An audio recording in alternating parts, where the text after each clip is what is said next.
Hello guys, I've got one or two bits and bobs coming in the mail at the moment.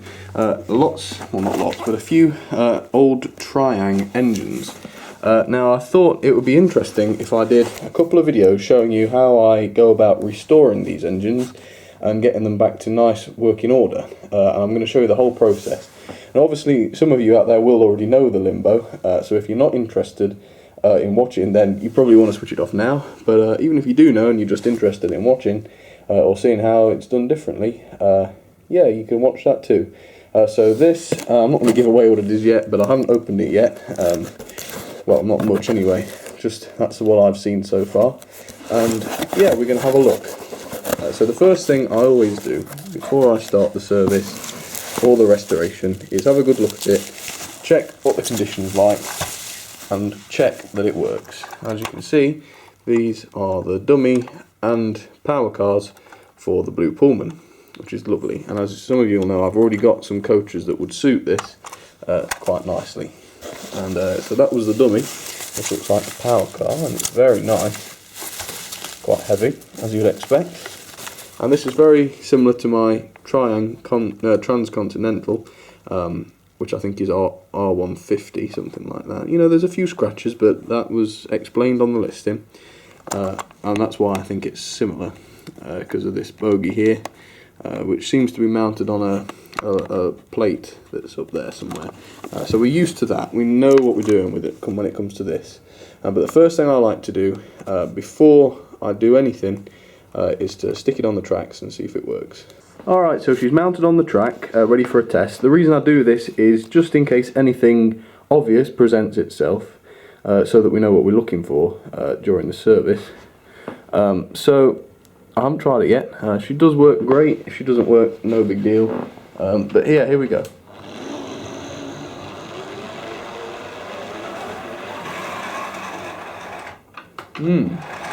Interesting. Great. So we've got ourselves a nice derailment there. So we'll have to look at that. It could have been that I put it on badly, so I'll always try that again, just to make sure that it's not something I did, because more than likely it will be. But this thing is very light, admittedly, so it probably will want some ballast in it, or something to weigh it down. Yep, there's something up there. At that point we'll put it back on. So yeah, there's something up with this. So we'll have a look at that. It's catching by the looks of it. It looks like the body's too far on. But we can fix that. Anyway, on to the service. Okay, so I've got all sorts of cameras and things set up now, so that you can see properly, or hopefully see properly, what I'm doing. So the first thing I like to do is to make sure the bodywork is nice and clean. And to do that I need a paintbrush, which is what I normally use. Preferably one that isn't too dusty, but if you can help it, yeah, make it nice and clean so that you're not just going to cover it in dust. But this one's actually not so bad. But I like to do this first, just so that I don't get myself all filthy when I'm trying to work on it. Then what I always do, as a general rule, is clean the wheels. Again, these probably don't need it, but as a rule I just do it anyway. So we'll do that real quick. We've got some nail polish remover, as you will probably know, in there. I keep it in a box though, just because I really don't like the idea of it spilling. Now you want to be careful on plastic wheels that you use a dry cotton bud after you've cleaned them to get it off, because we don't want it to damage the wheels if you leave it on there. Because that would be generally quite bad, I would say. So get most of that off. I'll get this off better later on when I've finished recording, but I don't want to spend the whole time cleaning wheels because that's ridiculous. So this is the free end, the non-motorised end, and the motorised end in this occasion is more difficult because there's the nibs on the wheels, as you can see, to increase traction and all that. But what it does mean is that dirt is very easily attracted into those gaps, and as a result you don't gets the same success that you would with normal wheels when you're trying to clean them. But that's alright, never mind. It's alright eventually. And then you want to use no more than 12 volts to turn that around.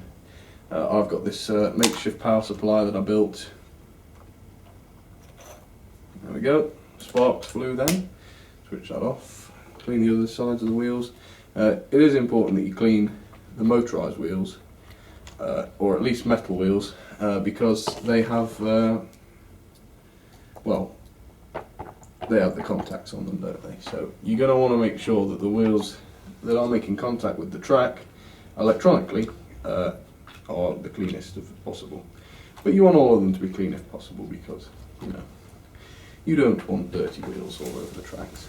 Okay, so that's just about done. I'll replace the lid on this just because the nasty fumes are not nice. And then I'll just open up the engine with a screw just in there, which is slightly different to what I've had in the past, but I guess it makes more sense because you can't see it. So I'll put that somewhere safe. Nice long screw, must go right through to the other end of the body.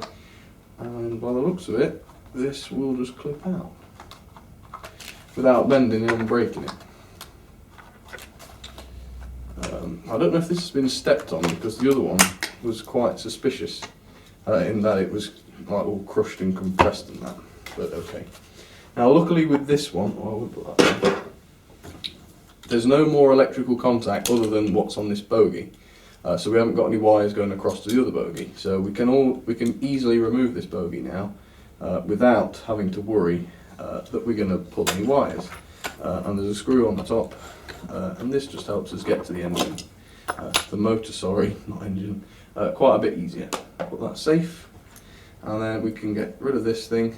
There's no washers anyway, but that'll probably want some oil and a clean. But apart from that, that's alright.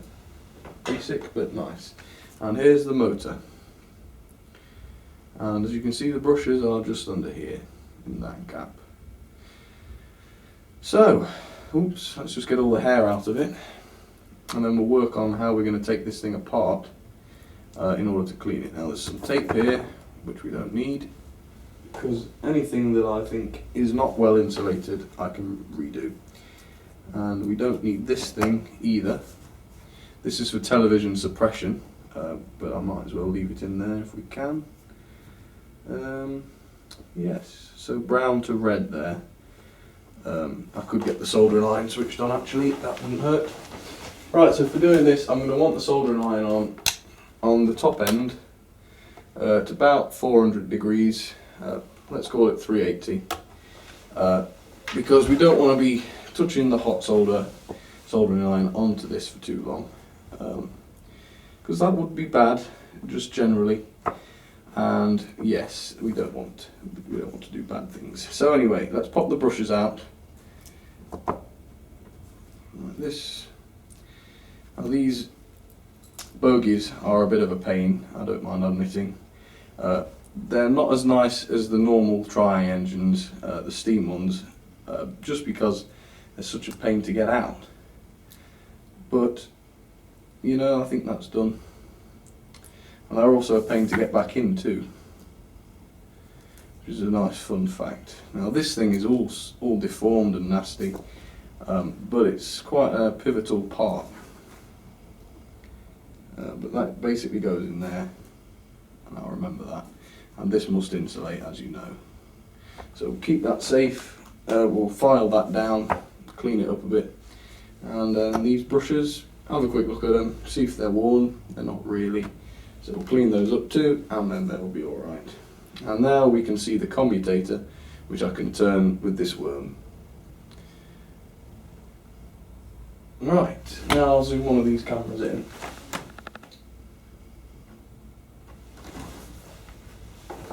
So what I'll do then is clean that commutator. And the commutator is basically what takes the power from the brushes and turns the motor. And the reason why there's these little gaps in it is so that the power can flow in alternating directions and keep the motor from spinning instead of just stopping. So let's clean the commutator, and then the little gaps in the commutator, which you can see, you'll need to grab a needle and clean the gaps. And you'll be surprised at actually how much rubbish comes out of those. So there we go. The commutator's clean, just about. I always give it another clean as soon as I'm done with the needle, just because it sprays some dirt out and I don't want to get dirt everywhere. So I'll get all this out of the way, I'll get the needles. Sounds a bit dodgy, doesn't it? There we go, nice needle, not too much of a thick one. You want to be careful not to break any of the solder. Get a nasty old towel, clean that out. There we are. Just clean those gaps.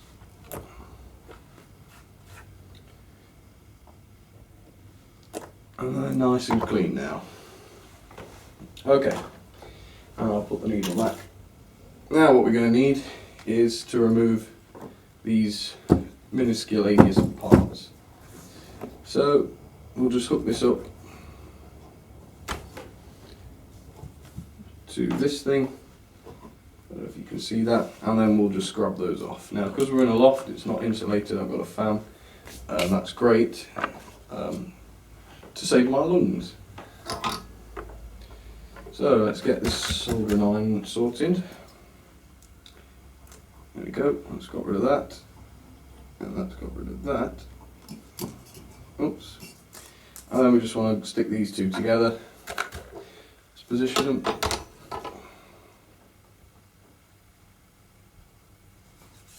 Doesn't have to be a super good joint, it's not going to move. And also you want fresh solder, you don't want to use the nasty old solder that's on there, because it could be, well, if it's trying, it could be potentially 50 years old, which is clearly a little too old for our liking. So that's all we need to do. So that's it with the soldering. And now, as you can see, we've got a nice clean wire with no rubbish on the end, literally just the connection for the motor, without any of this crap. Looks like some kind of rubbish for TV suppression. And there's something here as well, looks like a little resistor, something. Throw them away, I don't need them. If you want to keep them, then you can, obviously, but I won't. Now there's only two contacts on the shaft of this motor, and they are where these sponges are. Some of these motors don't have the sponges, which is a disadvantage, but personally I find them to be a pain in the arse. I mean, not because they don't work, because they do, but you get bits of fluff all over the axle, and if you're not careful that can do more damage than it saves. So I'll just get those off. But normally you don't find too much of an issue with them. I've never had a fluff problem, but you do get fluff issues. Sounds very matter of fact. Anyway, let me find my paper clip. I just use a paper clip for the oil. So basically you got some lubricant sewing machine oil, you know the limbo, and you just want to soak those sponges in with it, not too much, because you don't want that to find its way to the wheels.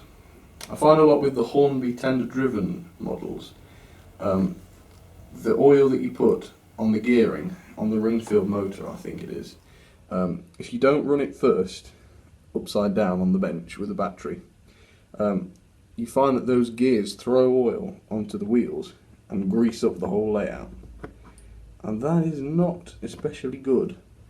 So what I tend to do is run them for a bit. That won't apply with this, but I'll run them for a bit on the bench, clean the wheels, and keep running them and cleaning the wheels until the wheels stay clean, and that way you know that it's going to work. Okay, so those two contacts are clean. Also, the worm to the worm wheel wants oil in too. So we do that, not too much, because they're good contacts anyway, and you want to make sure that the magnet doesn't grab your paper clip like it did then. The magnet's this thing in the middle. put a paper clip to it and you'll soon see what it is. Just get that off because it bugs me. And that's that. So now we'll put that to one side and we'll clean up the brushes. Now depending on how far you want to go with this, you can apply solder to the brushes and clean them up. But these aren't too bad. But what you can do is use a solder sucker to apply and then remove solder from the contacts on these brushes, and that will clean them up nicely and it will tin it over.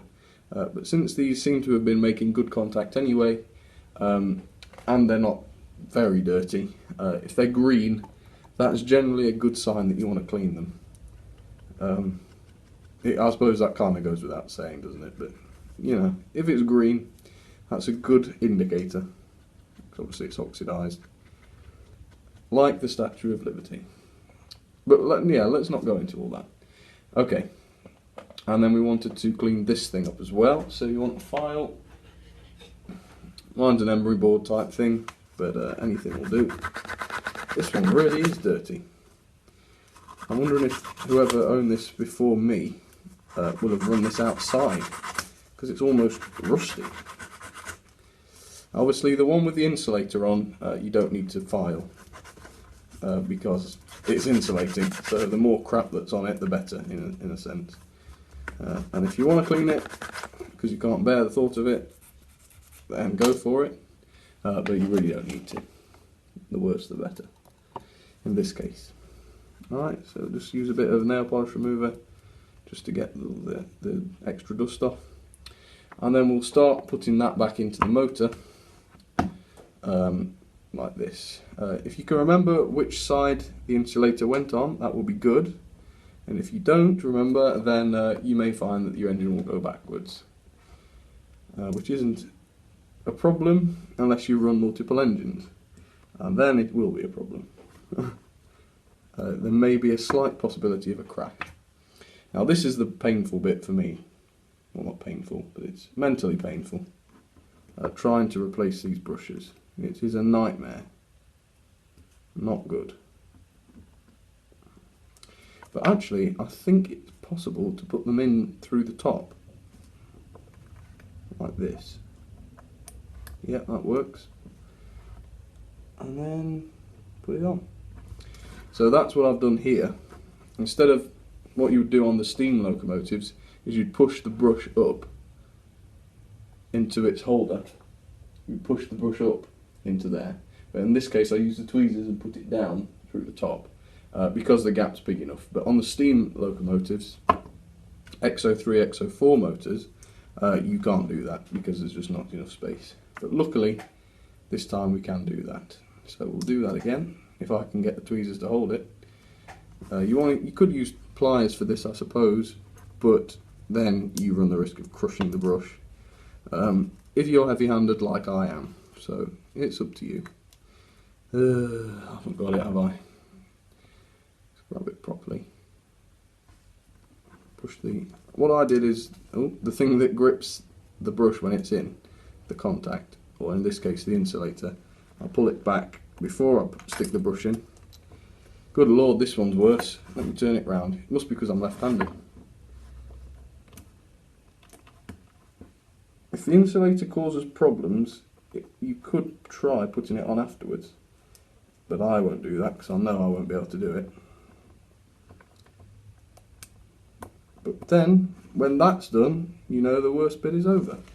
And they're both in. And then obviously you don't want to forget this. So what I'll do is I'll clean it up. You can get like carbon fibre pens or something that lets you clean up contacts really nicely. But you want to be careful because on wheels that doesn't work, because you just wear away a protective layer and it just attracts dirt more than it repels it. So you want to be careful with using abrasives on wheels and things. But that's generally okay. Then we want a bit of insulating tape. Where have I put that thing? Oh, it's rolled somewhere. Why does tape roll? Can't get it to roll if you want it to. I don't know why you would want it to, but I certainly didn't. And it's gone, it's left the scene. But yeah, I don't think I'll need it actually. But you can put a bit of insulating tape around this joint, just to protect it from touching the chassis and causing a short. Which is fun, isn't it, for the controller at least. Right, I'll do that, I think. I don't want to do a bodge job. Let me find it. So you don't want much.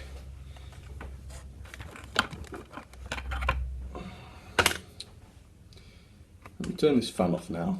It's not too damn cold for this, and I won't put it there either. That wasn't smart. Right, where's the end? That's another fun part. Alright, I'll take it back. Replacing the brushes isn't the most difficult part.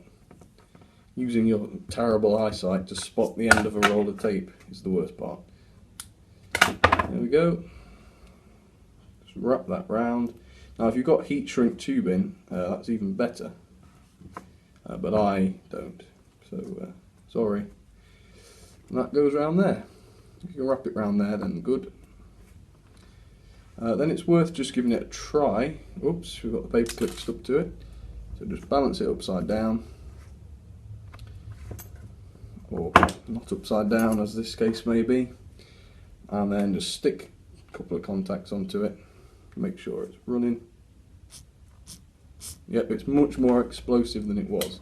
Right, what we're going to do is then we're going to remount it into the chassis and clean the interior, clean the pickups and flanges if I can. I don't think I'm going to take this part off. This part, there's 2 screws here which you can take that off and get to the contacts. I'm not going to go that far because they're not dirty, and well, in fact, what the hell, shall we just do it? Shall we go that far? I think we should go there, because I've just seen there's quite a lot of cack on the wheel axles, so let's try getting this off. Now these, weirdly, sometimes are a right pain to unscrew. They're sometimes really, really well screwed in. Right. This screwdriver is not the best because it's not very easy to grip, but good lord, sometimes very difficult. Right, so you can take these wheels out, do what you want with them, clean the axles. There's no linkage to worry about, so if you're new to this, do a diesel, because if you start messing about with linkage, and yeah, it's not fun at all. So get all that off. You may as well clean the flanges, because that's where your contacts are going to go at some point. I normally clean both sides, but if you really only want to clean one side, then you can find out what side that is and just clean the one side, but I do both. Because I'm a goody, and my mother would be proud. Alright, and the other axle. Now you'll notice they're identical, so there's no worries with which one goes in where. Again, with steam, you won't have the same luxury, and I'll be doing a steam one in the near future, a video on a restoration. I won't give you any more clues, but it is Triang, because there's no point trying to modify and service Hornby ones, because they're just unserviceable. So that's a shame. Okay, so now they're back in. Now you mustn't forget to lubricate, because this is where you'll get the most friction. There's a lot of contact between the chassis and the axles, unlike modern Hornby engines, but that's alright as long as you lubricate them little and often, I think is the right way to do it. Now you can also grease these worm wheels up, but I'm not going to do that until I've got it all back together, because I can't stand spreading grease everywhere. So remember, not too much grease. Even what I've done is probably on the high side.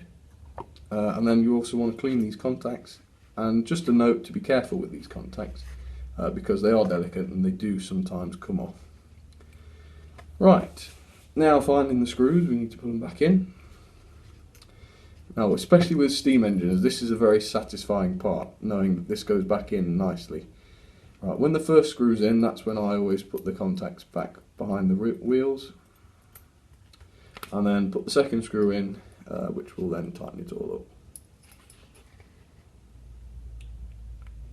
And I'm not very good at screwing screws together, partly because I'm clumsy, and partly because I'm too heavy-handed, which I guess are the same thing when you think about it. There we go, put that in. Right, and then I will grease these worm wheels, but not yet. I'll do that as soon as it's back in the body, because you really want that to be the last thing. As you can see, that works, so thumbs up so far. Right, the interior. Here it is. Now obviously with these old triangles, putting oil on them does cause it to flick oil up into the body. So I just get the paintbrush, give it a good wipe round inside. I was wondering if there'd be a little bulb on this engine, you know, to light the cab or something, but there wasn't. But if there had been, I would have probably stuck an LED in there instead, just to show you that, but no need to do that because there wasn't one.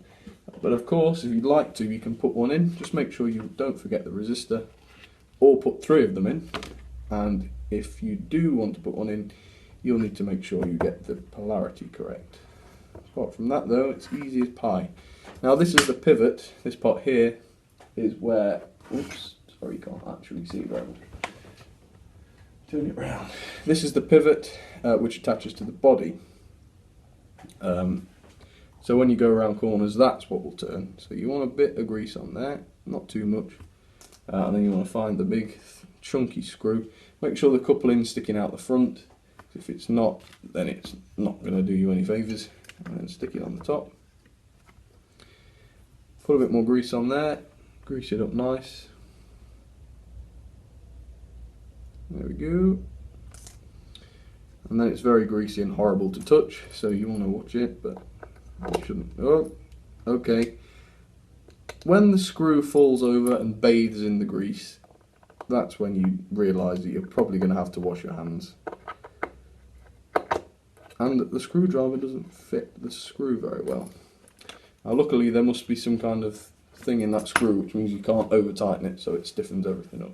Which is a shame actually, because the tighter these bogies can be, the better, the less wobble you get. But that doesn't matter much. Alright, so that's all done. I think there's no more I can do with that. Apart from this, which is a bit dirty. So I'll just brush it. I don't know if I'd done that or if it was like it already. But yes, done. So now for the body, you can stick the body back on. Obviously you want the engine part at the front, and I think the back hooks in first. Yeah, that went in a lot easier than the back. I did try the back one before I set these cameras up. There we go. And then this screw, you've got to be quite straight with it because it's got to drop straight through to the back. And like you can see, I've not done a very good job with that. But you just got to get it in straight.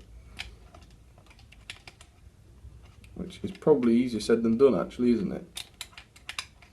There.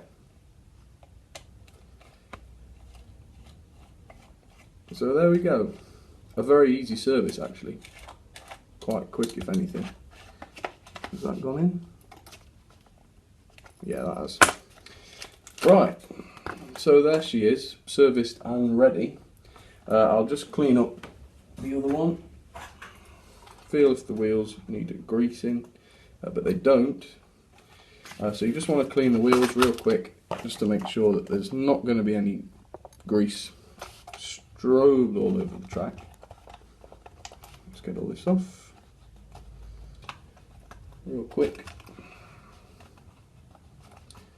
And then we'll get her running in half an hour each way. I know she'll have been running before, but when they're new to me, I always like to try them out brand new. Alright, I'll stop recording now and get her on the line, and we'll see if we can tell a difference. And I'm hoping we will. Okay, thanks guys. Alright, she's back on the line. A couple of things I forgot to tell you. I forgot to oil the worm wheels, so I did that. And I forgot to mention that I readjusted the body on this one, and that stopped all that awful derailing. So that's alright. Right, now let's just try her out. As you can see, it's much smoother. Now the trick is to go slow to start with, because you don't want all that oil to spray everywhere. But essentially, that's what we like. Good smooth running. Very, very smooth over those Hornby points as well.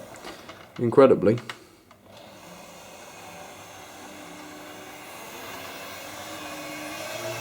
And that's half speed there, which is a good speed to run in. Well guys, thank you very much for watching. I hope you enjoyed that. I hope it was informative or at least interesting. And if you liked it, leave me a comment. Thanks for watching and see you soon.